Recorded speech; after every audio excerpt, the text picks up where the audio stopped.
சரி, ஓகே. அமமுக ஏற்கனவே சரிஞ்சு ஒண்ணுமெல்லாம் போச்சுங்க. 5.5% நாடாளுமன்றத்துல வாங்கினாங்க. சட்டமன்றத்துல பிறகு அது பின்னாடி பார்க்கும் போதெல்லாம் கொஞ்சம் கொஞ்சமா சரிந்து மெலிந்து நலிந்து போய் 2% கீழே போயிட்டாங்க அவங்க. 2.8 ஏதோ கடைசி எடுத்திருந்தாங்கன்னு நினைக்கிறேன். அதற்கு பின்னாடி அவங்களுடைய அணிகள் பூரா அதிமுக போய் இணைஞ்சிட்டாங்கல்ல.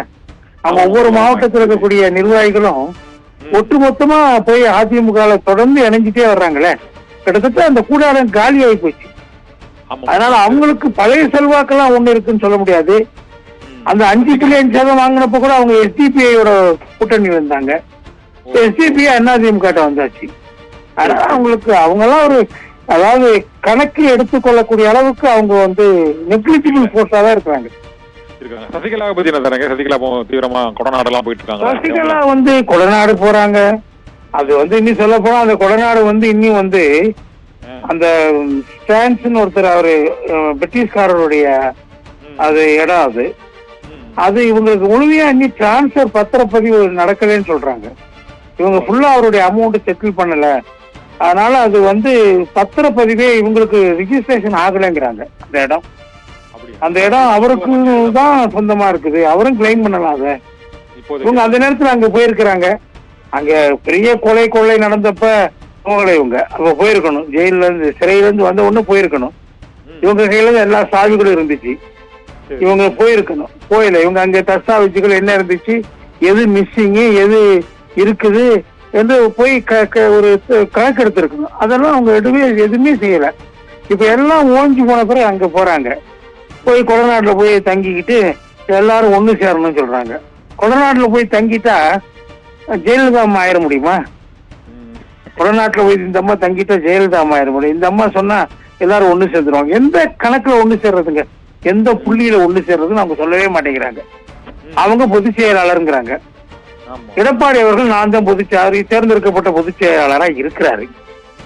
சசிகலா அம்மா பொதுச் செயலாளராக இருந்து நீக்கப்பட்டது, அடிப்படை உறுப்பினர் பதவியிலிருந்து 2017 பொதுக்குழுல நீக்கப்பட்டது செல்லும் என்று அவங்க ஓபிஎஸ்ஏ இப்ப மாவட்ட உரிமைகள் நீதிமன்றத்துல அவரு அஃபிடவிட் தாக்கல் பண்ணினார்.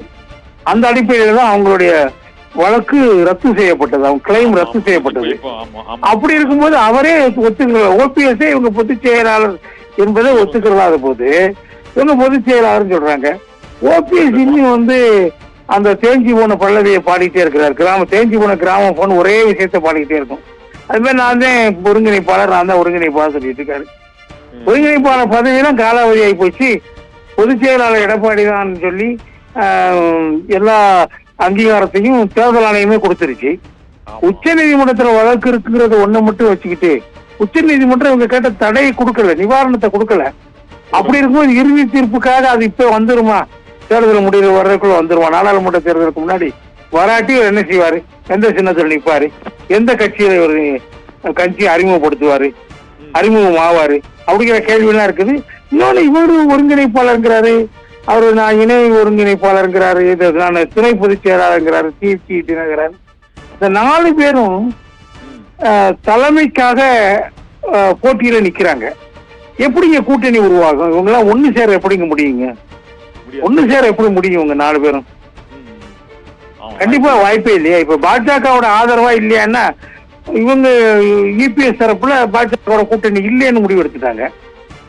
உறுதியா என்னைக்குமே இல்லைன்னு முடிவு எடுத்துட்டாங்க. அவங்க இப்ப அந்த கூட்டணி சேர்ந்தாதான் ஜெயிக்க முடியும்னு சொல்லி ஒரு வாதத்தை முன் வச்சு அந்த கூட்டணியில போய் சேர்ந்திருக்காங்க.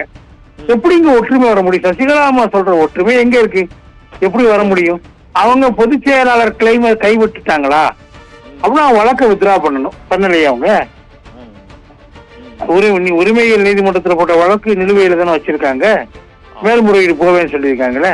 அப்படி இருக்கும்போது பொதுச் செயலாளர் கிளைம் இவங்க பொதுச் செயலாளர் ஏற்றுக்கு எல்லாரும் ஒன்று சேருவாங்களே. இப்ப அதுக்கான வாய்ப்பு இருக்குதா? முதல்ல இபிஎஸ் விட்டுடுங்க. ஓபிஎஸ் ஏத்துக்கல, அஃபிடவிட்டே தாக்கல் பண்ணிட்டாரு. இப்ப என்ன செய்ய போறாங்க? இவங்க பொதுச் செயலாளர் நான் இல்லையேன்னு சொல்லி எல்லாரும் ஒண்ணு சேருங்கன்னு சொன்னா அதுல ஏதாவது அர்த்தம் இருக்குது? இது அர்த்தமே இல்லாம அது திருப்பி அவங்க பேசிட்டே இருக்கிறாங்க. அது நான் கேட்டுக்கிட்டே இருக்கிறேன். என்ன எப்படி ஒண்ணு சேருவீங்க கேட்கிறேன், அதை சொல்ல மாட்டேங்கிறாங்க. ஓகே சார், இந்த தேர்தல் கூட்டணி தொடர்பாகவும் இந்த அதிமுக ஒன்றிணைவது மற்றும் இந்த கட்சிகளுக்கு இடையான வாக்குகள் பிரிவது, திமுக முந்திக் கொண்டு இந்த மக்களவை குழு 3 குழுக்களை அறிவித்தது உள்ளிட்ட பல்வேறு அம்சங்கள் தொடர்பாக பல்வேறு கருத்துக்களை தெரிவித்ததற்கு கலை சார் மிக்க நன்றி சார்.